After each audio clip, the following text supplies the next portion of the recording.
신바람 사연 아파트, 오늘의 사연 시작하겠습니다. 안녕하세요. 결혼한 지 이제 7개월 된 32살 새댁이에요. 한참 좋을 시기에 시어머님과 이런 문제로 부딪히게 될 줄은 상상도 못했네요. 지금도 그 일만 생각하면 어이가 없고 황당할 뿐입니다. 저희 친정아버지는 작은 인쇄소를 운영하고 계십니다. 증조할아버지 때부터 해오던 나름의 가업이라 규모 대비 고정 고객이 많아요. 아버지는 제가 이 일을 물려받길 원하셨고, 그래서 저도 대학 졸업 후에는 아버지 밑에서 일을 배우고 있어요. 남편은 최근에 저희와 거래를 시작한 고객 중에 한 명이었고요. 늘 서글서글하니 싹싹한 남편을 마음에 들어하신 아버지가 언젠가 저에게 한번 만나보는 게 어떻겠냐고 물어보시더군요. 그렇게 지금의 남편과 인연을 맺게 되었어요. 아무래도 부모님이 마음에 들어하신 상대와의 연애였기 때문에 결혼 이야기가 나오기까지 오랜 시간이 걸리지 않았습니다. 남편은 고등학교 때 아버지를 잃고 어머님과 여동생 그렇게 지금까지 살고 있었어요. 좋은 대학에 갈 만큼 성적도 좋았지만 경제적 여건상 바로 취업 전선에 뛰어들었대요. 게다가 어머님은 예전부터 몸이 약해서 일을 하지 못하셨고, 여동생 역시 어린 나이였기 때문에 남편이 실질적 가장의 역할을 도맡아 했다고 해요. 설거지, 배달 등 틈나는 시간마다 악착같이 일한 남편은 1억이라는 돈을 모아 작은 문구 사업을 시작했고, 그 이후에 저를 만난 거죠. 어린 나이부터 산전수전을 다 겪어서인지 남편은 현실적이며 논리적인 사람이었어요. 가족에게는 그런 현실이나 논리는 다른 세상의 이야기였어요. 저는 그게 다 가족을 너무 사랑해서 그런 거라고 좋은 점이라고 생각했는데, 지금 생각해보면 철없고 바보 같은 생각이었지요. 남편은 어머니와 여동생에 관한 이야기를 할 때면 항상 입버릇처럼 하나밖에 없는이라는 표현을 썼어요. 하나밖에 없는 어머니가 이게 필요하다고 하시는데, 하나밖에 없는 여동생이 이걸 하고 싶어 하는데 라는 식이었어요. 제가 세상에 둘인 사람이 어딨냐고 농담처럼 핀잔을 주저 정색을 하며 자기는 부족함 없이 커서 이런 가족애를 이해하지 못할 거라고 말하더군요. 그때도 제 눈에는 콩깍지가 씌인 상태였기 때문에 그 말에 기분이 나쁘지 않았어요. 오히려 내가 너무 생각이 짧았나라고 반성했어요. 사실 생각해보면 남편 말이 틀렸지요. 저희 부모님도 1년 내내 인쇄소에 살다시피 하시면서 저를 키우셨으니까요. 저 또한 열심히 공부해서 장학금 받아가며 살아왔고요. 그런데 그런 저희 가족의 삶을 남편은 자기만큼 치열하지 않았다는 식으로 쉽게 치부해버린 거잖아요. 그런데 바보같이 한마디 받아치지도 못하고 미안하다고 사과를 했다니까요. 아무튼 그런 남편도 지금 생각해보면 이해가 안 되지만, 더 이해가 안 되는 건 그런 남편을 이용하는 저희 어머니와 시누였어요. 특히 결혼을 준비하면서 알게 된 일이지만 시누는 정말이지 허풍과 허세가 장난이 아니었어요. 결혼 이야기가 나오기 시작한 이후로 저는 자연스레 남편의 집에 들리는 일이 많아졌어요. 그런데 갈 때마다 불편한 상황을 겪게 되었죠. 현관에서부터 저를 위아래로 훑어보는 시모와 시누의 눈빛이 원인이었죠. 그게 근데 어떤 눈빛이냐면 부러움이라고 해야 하나, 시샘은 아닌 것 같은데 절대 기분이 좋지도 않았어요. 그러면서 오늘은 저번하고 가방이 다르네, 오늘은 귀걸이가 바뀌었네 등의 칭찬 같지 않은 말을 하더라고요. 사실 제가 인쇄소에서 보내는 시간이 많다 보니 그다지 꾸밀 일이 많지 않거든요. 그런데 저희 어머니는 꽃다운 나이에 제가 편한 복장으로 인쇄소에서만 시간을 보내는 걸 영 마음에 들지 않아 하셨어요. 그래서 제가 말하지 않아도 가방도 사다 주시고 옷도 사오시고 그러시는 편이었어요. 그리고 저도 친정어머니가 사주시는 걸 굳이 마다하지 않았고요. 아무튼 번번이 평가 아닌 평가를 받는 느낌이라 좌불안석이었는데, 하루는 신우가 저를 보며 우물쭈물하더니 언니 혹시 저 가방 한 번만 빌려주면 안 되냐고 묻더라고요. 제가 왜 그러냐고 묻자 자기가 오랜만에 고등학교 동창들을 만나는데 괜찮은 가방이 하나도 없다고요. 저는 일단 알겠다고 하고 집에 와서 그 이야기를 친정 어머니께 했어요. 그러자 어머니는 그럼 결혼 이야기도 오가는 판에 혼수한다 생각하고 하나 사주는 게 어떠냐고 하시더라고요. 아직 대학생이니까 100만 원 선에서 적당한 가방으로요. 저도 그게 오히려 마음이 편하겠더라고요. 그래서 며칠 뒤 예비 신우를 강남에 있는 백화점으로 나오라고 해서 대학생들에게 인기가 많다는 가방을 하나 선물했어요. 신우는 당연히 기뻐했고 몇 번이고 저에게 고맙다고 하더라고요. 외동으로 자라는 동안 여동생 한 명을 갖는 게 소원인 때도 있었기에 그런 예비 신우를 보며 귀엽기도 하고 저도 행복하더라고요. 그런데 생각지도 못한 일이 발생했습니다.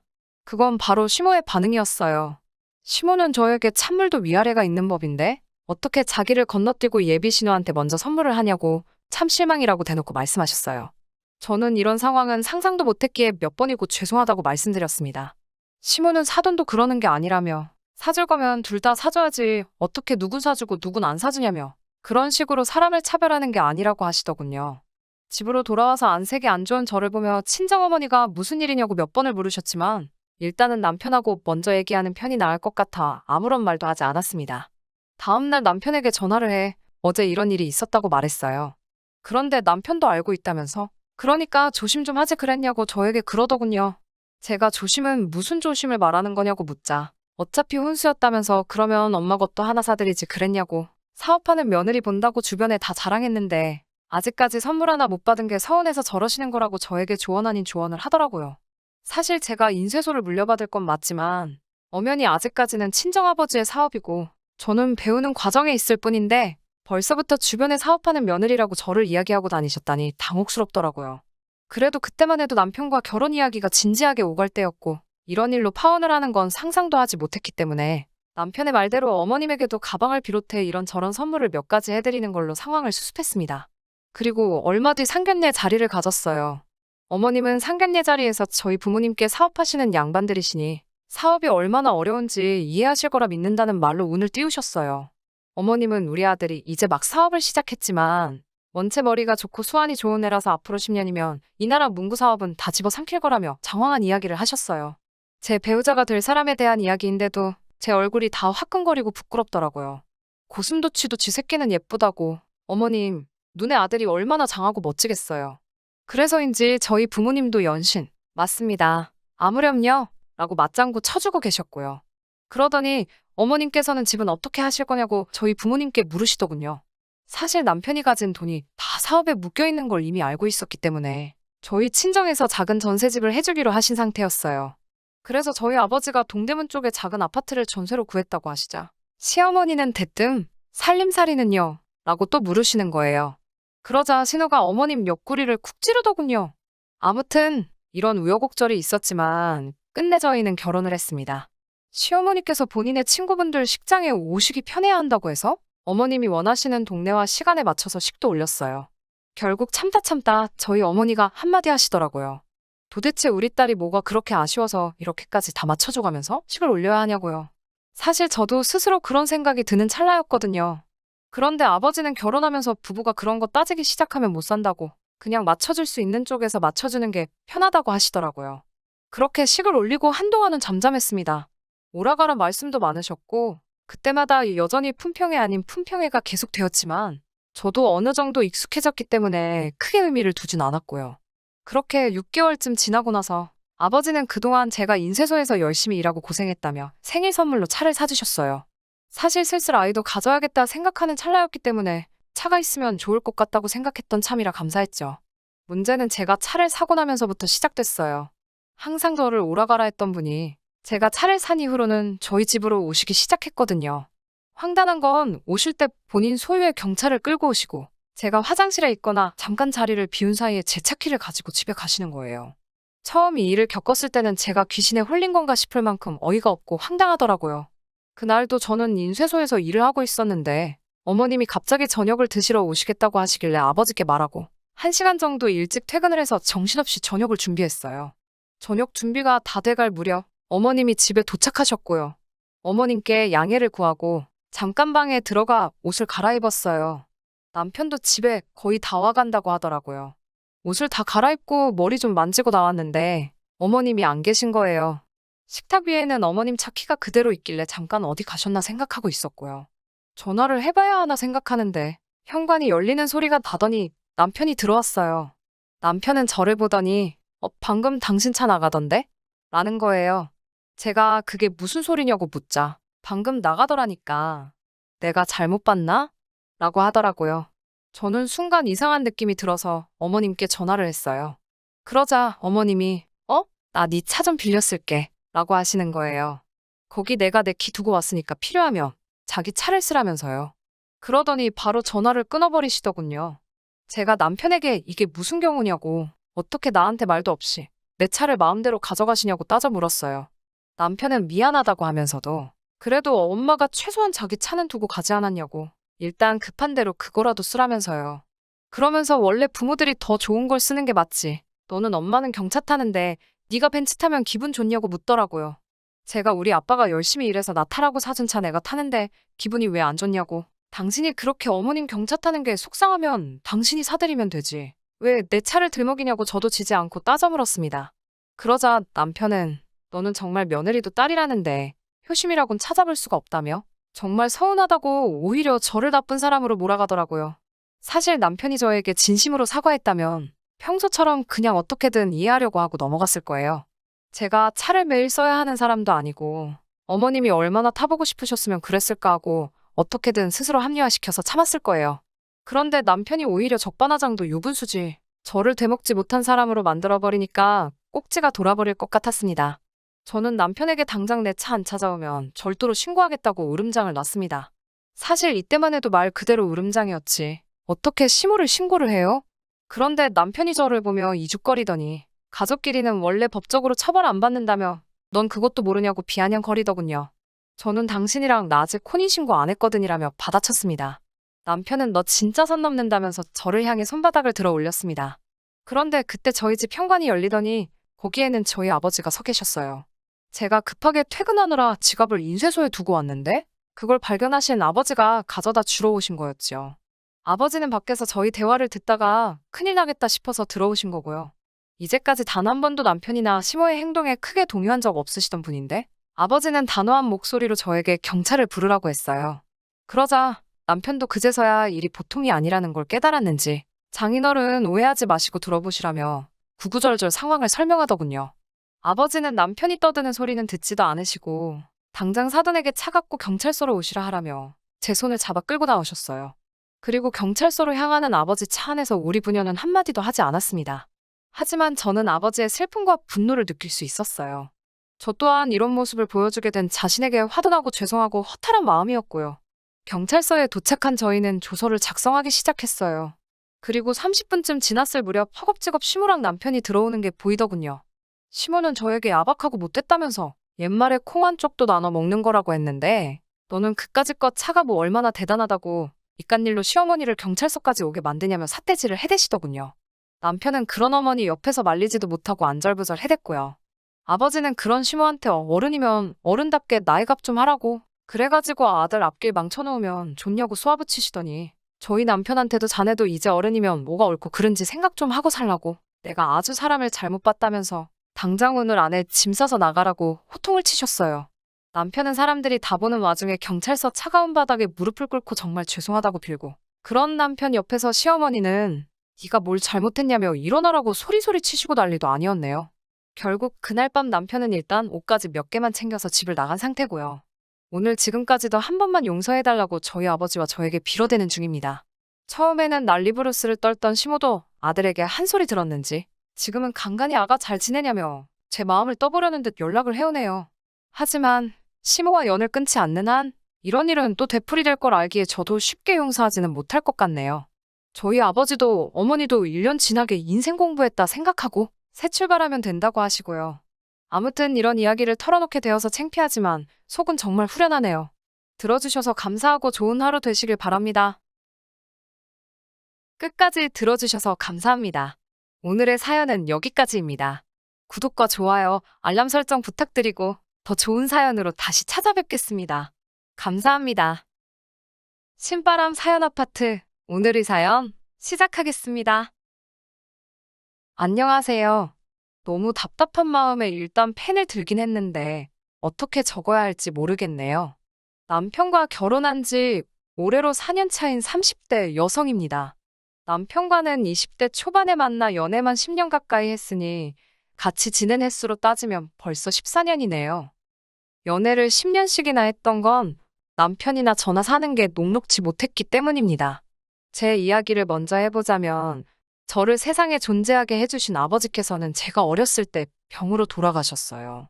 이후로 어머니와 단둘이 살았는데 어머니께서 고생을 많이 하셨지요. 그래서 어머니께서 새아버지와 재혼을 하신다 했을 때 싫다고 할 수가 없었습니다. 새아버지는 어머니께는 좋으신 분이셨던 것 같아요. 재혼 후 어머니께서 웃으시는 날이 많아졌으니까요.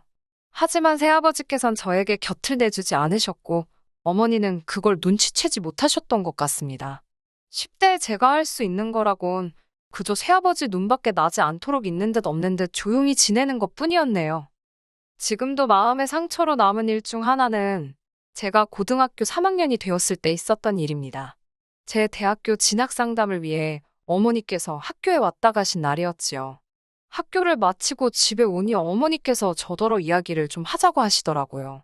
그러더니 저더러 대학은 가지 말라셨습니다. 제가 대학에 가겠다고 고집을 부린다면 새아버지가 안 된다고 할 사람은 아니라고 하시면서도 당신 입장을 생각해달라며 어머니께서 덧붙이시기를 제가 사람이면 염치가 있을 거 아니냐 그러셨지요. 그런 어머니에게 제가 기대할 수 있는 게 뭐가 있었겠어요?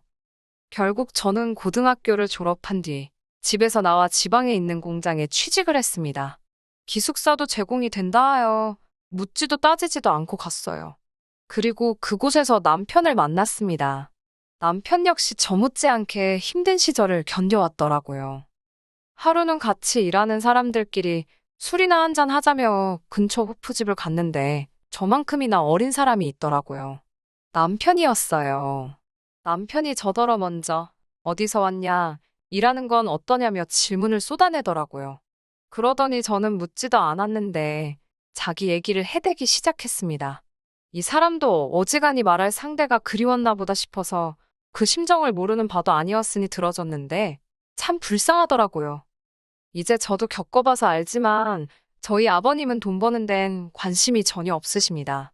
평생을 그렇게 되는 대로 벌어서 되는 대로 쓰시며 사셨다고요. 그렇다 보니 어머님께선 아버님이 아닌 아들에게 크게 의지를 하셨던 모양이에요. 남편이 대학 합격 소식을 전한 날도 축하한단 말은커녕 너가 서울 가고 나면 나는 여기서 네 동생하고 어떻게 사냐 그러시더랍니다. 그리고는 어찌나 서럽게 우시던지 차마 학교 간다 소리를 두 번은 입에 담을 수 없었다고요. 그러다 이 공장에 오게 되었다며 그래도 여기가 서울보다는 자기 고향에서 가깝기도 하고 어쨌든 돈을 쓰는 데가 아니라 버는 데라 그런지 어머님께서 별소리 안 하고 보내주셨다고 웃으며 이야기를 하는데 그 속이 말이 아니겠다 싶대요. 서로가 아무래도 어려운 환경에서 자랐다는 아픔이 있어서인지 말도 잘 통하고 같이 있으면 편안함까지 느껴졌어요. 하지만 얼마 지나지 않아서 남편은 군대에 갔습니다. 사귀는 사이는 아니었지만 남편은 휴가만 나왔다 하면 저에게 연락을 해왔고 어느 순간 보니 제가 면회를 가고 있더라고요. 그렇게 저희는 누가 먼저 사귀자 할 것 없이 연인 사이가 되었고 이후로 10년이란 세월을 함께 하게 되었습니다. 남편이 전역했을 때 저는 공장에서 작은 무역회사로 이직을 한 상황이었어요. 남편 역시 공장으로 돌아가는 대신 군대 선임의 사업을 도우며 배우기 시작했고요. 그렇게 1년하고도 얼마간의 시간이 흐른 어느 날 남편이 이제 자기도 남의 밑에서 일할 게 아니라 자기 사업을 차려야겠답니다. 자본은 있냐고 조심스레 물으니 시댁에 생활비를 보내는 와중에도 꾸준히 모아왔다며 3천이나 가지고 있더라니까요. 문제는 3천만 원은 분명히 적은 돈은 아니었지만 사업을 하기에는 한참 부족했다는 겁니다. 사업을 시작한 지 얼마 되지 않아 남편도 저도 그 사실을 깨달았고 특히 남편은 어떻게든 돈을 좀 융통해 보려고 밤낮으로 뛰어다녔지요. 고생하는 모습을 보고만 있을 수가 없어서 내가 좀 빌려줄 거냐고 몇 번을 물었지만 그럴 때마다 남편은 거절을 했습니다. 자존심이 상한다며 사랑하는 여자 돈까지 가져다 쓸 수는 없다면서 말이에요. 하지만 저 역시 그냥 주는 게 아니고 이자까지 받는 조건으로 빌려가라며 남편을 달랬습니다. 그리고 다행히 남편의 사업은 조금씩 안정되기 시작했고 시작한 지 2년이 지나가면서는 그럴듯한 성과까지 내기 시작했네요. 사업이 중박을 치기 시작한 이후로는 저 역시 다니던 회사에서 나와 남편의 사업을 돕기 시작했습니다. 남편의 사업이 무엇인지 여기서 밝힐 수는 없지만 저희는 중국과 일본에도 수출을 하기 시작했는데 이 무렵에는 제가 무역회사에서 일한 경험이 많은 도움이 되었지요. 이후로 사업은 점점 승승장구하여 남편은 남편대로 저는 저대로 집도 하나씩 갖게 되었습니다. 참고로 여기는 지방이라 서울만큼 집값이 비싸지 않아요. 아무튼 소위 집주인이 되고 나니까 남편도 저도 비로소 숨통이 트이는 것 같았습니다. 그리고는 본격적으로 결혼 준비를 시작했네요. 하지만 저는 예상치 못한 일을 겪게 되었습니다. 사실 사귀는 동안 남편이 내켜하질 않아서 어머님 아버님을 한 번도 뵌 적이 없어요. 그렇게 결혼 준비를 시작하면서야 처음으로 인사를 드리러 가게 되었는데 시부모님 중 특히 어머님께서 노골적으로 못마땅한 기색을 내비치셨습니다. 이제 당신 아들이 돈 좀 벌어다 주는데 그걸 제가 채간다는 식으로 말이지요. 게다가 며칠 뒤 어머님께서 남편에게 보냈던 문자들을 보고는 저는 정말이지 할 말을 잃고 말았습니다.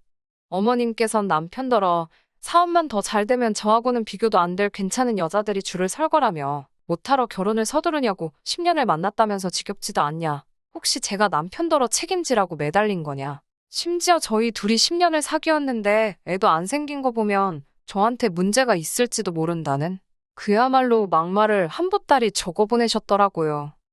솔직히 그 문자들을 읽는데 손발이 다 벌벌 떨렸습니다. 심장이 당장이라도 터질 것 같이 빠르게 뛰었고 어이가 없다는 게 이런 거구나. 그럼에도 불구하고 남편을 추궁하지 않았던 이유는 딱 하나. 그 문자마다 남편이 어머님께 이딴 말씀하실 거면 서로 연락하지 말고 지내자며 쏘아붙였더라고요. 어머님께서 함부로 뭐라고 하실 여자가 아니라고요. 만약에 남편이 조금이라도 어머님의 말씀에 수긍하는 것 같았다면 10년 세월이 아까웠을지언정 결혼은 하지 않았을 겁니다. 아무튼 그때 저는 어찌됐건 제가 어머님 아버님을 모시고 살 것도 아닌데 남편 하나만 제대로 제 편이면 된다고 믿었습니다. 한편 결혼을 앞두고 저 역시 친정 어머니께 연락을 드렸습니다. 결혼할 남자가 생겼으니 소개해 드리고 싶다고요. 솔직히 말하면 제가 정말 원했다기보다는 비록 남편이 제 사정을 다 알고 있다고는 해도 형식적인 건 하는 게 좋겠다 싶어서 꺼낸 얘기였지요.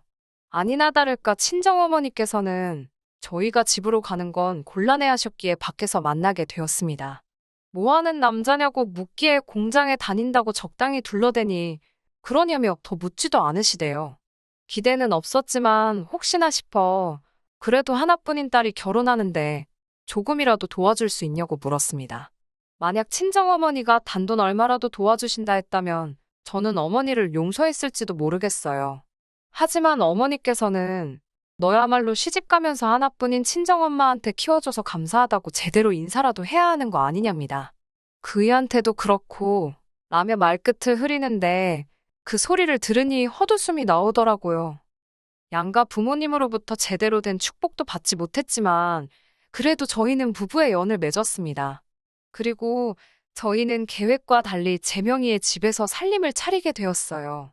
어디서부터 설명을 해야 할지 이게 조금 복잡한데 일단 남편의 자취방 계약은 끝났는데 들어가게 된 아파트의 인테리어 공사가 늦어지면서 남편이 있을 곳이 마땅치 않아졌습니다.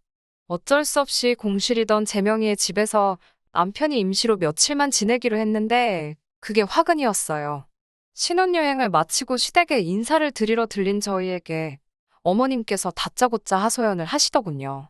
항상 월세를 전전하며 집주인 눈치만 살피며 살았다며 한 번만 편하게 살아봤으면 좋겠다고요. 전 솔직히 처음에 어머님이 무슨 이야기를 하시는지 제대로 알아듣지도 못했습니다. 그런데 어머님께선 시동생 이야기를 꺼내셨어요. 시동생은 한쪽 다리가 불편한데 그래서 계단 이용이 쉽지는 않아요. 어머님께선 그런 시동생이 불쌍하지도 않냐며 아파트엔 엘리베이터도 있으니 시동생이 출퇴근하기도 좋고 뭐 그 밖에도 별의별 이유를 갖다 대셨는데 그러니까 결론은 저희 아파트에 어머님 아버님과 시동생이 들어가 살겠다는 거더라고요. 황당해서 남편을 쳐다봤더니 남편이 난처한 표정을 짓고 있었습니다. 평소 성격이라면 좋다 싫다 벌써 대답이 나오고도 남았을 시간이었는데 남편이 엄청나게 갈등 중이라는 걸 알 수 있었지요. 사실 남편도 처음 집 계약을 했을 때 평생 집주인 눈치 안 보고 사는 게 꿈이었다며 엄청나게 기뻐했었거든요. 그러니 어머님이 어떤 심정이신지 이해가 되었을 거고 차마 모진 소리를 할 수가 없었던 모양이에요. 그리고 결국 남편이 저에게 부탁을 해왔습니다. 시동생이 장가갈 때까지만 저 세 사람 아파트에서 한번 살아보게 해주자고요.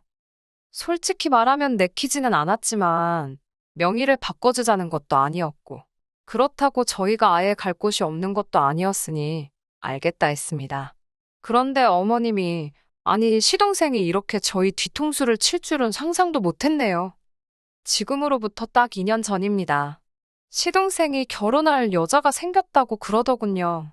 마침 저희도 슬슬 이세 계획을 세우고 있던 터라 아파트로 이사를 하고 싶었지만 말을 꺼내지 못하고 있었기에 시동생의 이야기는 듣던 중 반가운 소식이었지요. 저희는 정말로 축하한다는 말과 함께 이제 이사를 나가달라 했습니다. 어머님 아버님께도 서운해하지 마시라고 최대한 잘 말씀드렸어요. 그런데 이 과정이 썩 유쾌하지가 못했습니다. 어머님께선 저희가 마치 당신 것을 뺏으려 든다는 식으로 어깃장을 놓으셨거든요. 갑자기 늙은이들더러 나가라 하면 어쩌라는 거냐는 식으로요. 이미 처음부터 이야기가 되어 있던 일을 가지고 어머님께서 억지를 쓰시는 게 아무래도 뭔가 수상하다 싶었는데 남편도 저랑 같은 생각이었던 모양이에요. 결국 어머님께 이게 다 무슨 상황이냐고 따져 물었고 충격적인 이야기를 듣게 되었습니다. 시동생 결혼 자금으로 돈을 모으고 계시다 했는데 그 돈을 아버님과 함께 경마장에 다니시며 온데간데 없이 다 써버리셨답니다. 말씀으로는 한몫 단단히 챙겨서 저희도 주려고 하셨다는데 그 속마음을 누가 알 것이며 시동생은 시동생대로 자기가 몸도 불편한데 땡전 한 푼도 없는 걸 알면 누가 자기한테 시집을 오겠냐고 제발 이 집에서 살게 해달라고 저희한테 매달리더군요. 전세 보증금이라도 얼마 모으면 나가겠다고요. 어쩔 도리가 없었지요. 저도 저 나름대로 임신한다고 바로 큰 집이 필요한 것도 아니니까 라고 스스로를 달랬습니다. 그리고 얼마 지나지 않아 시동생은 결혼을 했습니다. 동서는 제가 많이 겪어보질 않아서 어떤 사람이라고 말하기는 어렵습니다만 자기 할 말은 똑부러지게 하는 스타일 같더라고요. 아무튼 제 남편의 집에서 시부모님과 시동생 내외가 함께 살게 되었는데 솔직히 제 입장에서는 기분이 썩 좋지는 않았지요. 저희가 신혼살림을 차리려고 인테리어까지 싹 다 해놨던 집인데 하루도 못 살아봤으니 아쉽기도 했고. 아무튼 동서로부터 이따금씩 전화가 왔는데 내용의 대부분은 시부모님과 함께 사는 게 힘들다는 거였습니다. 두 분 성격이야. 특히나 어머님의 성격이야. 저도 어느 정도 겪은 바가 있으니 동서가 속상해하는 게 남의 일만 같지는 않더라고요. 그럴 때마다 같은 며느리의 입장이자 언니의 마음으로 많이는 아니어도 얼마씩 보내줬습니다. 나가서 기분이라도 좀 풀라고요. 그리고 지난달 다시 한번 동서에게 전화가 왔습니다. 이번에도 비슷한 이야기겠거니 하고 받았는데 전에 없이 목소리에 날이 서 있더라고요. 무슨 일이냐고 물으니 이유는 알 것 없다며 저나 자기나 똑같은 며느리인데 왜 자기만 이렇게 시부모님을 모시고 살아야 되냐며 따지고 들더라고요. 하물며 자기는 맏며느리도 아닌데 왜 자기가 맏며느리 노릇을 하고 있는 거냐고요. 황당하고 어이가 없어서 제가 동서에게 내가 한 달에 어머님께 생활비 100만 원씩 드리고 있는데 동서가 무슨 맞이 노릇을 하냐고 물었습니다. 그러자 그래도 집에서 같이 살면서 직접적으로 수발드는 건 자기라네요. 저는 돈만 보내는 거 아니냐며 그건 성의가 하나도 없다고 이제 저더러 시부모님을 모시고 가라 했습니다. 자기도 좀 신혼집에서 신혼답게 살아봐야겠다나요. 뭔가 쎄한 느낌이 들더군요. 혹시나 싶어 제가 동서에게 지금 무슨 소리를 하는 거냐고.